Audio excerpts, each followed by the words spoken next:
যে ঢাকা জেলার সুযোগ্য পুলিশ সুপার জনাব মোহাম্মদ আনিসুজ্জামান স্যারের দিক নির্দেশনায় আমাদের সাভার আশুলিয়া এলাকায় এবং ধামরাই সহ বিভিন্ন এলাকায় ঢাকা জেলায় বিশেষ করে আমরা যে চেকপোস্ট বসিয়েছি তার প্রেক্ষিতে আমরা গত 24 ঘন্টায় আমাদের ব্যাপক সাফল্য রয়েছে।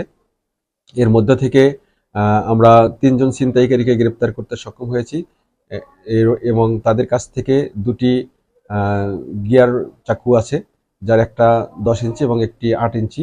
তো তাদেরকে অস্ত্র আইনে চালান করা হয়েছে। এর পাশাপাশি আমরা মহাসড়কে চেকপোস্ট বসিয়ে 4000 পিস ইয়াবা উদ্ধার করি এবং সাথে একজন আসামি সুমন তাকেও গ্রেপ্তার করতে সক্ষম হই এবং এর পাশাপাশি আমিন বাজার থেকে 2 কেজি 700 গ্রাম গাঁজা উদ্ধার করি এবং 2 জন আসামিকে গ্রেপ্তার করতে সক্ষম হই।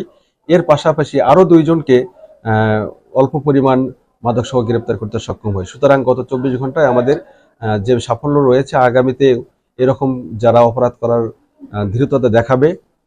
ধৃষ্টতা দেখাবে তাদেরকে অবশ্যই আমরা আইনের আওতায় নিয়ে আসবো। ধন্যবাদ সবাইকে।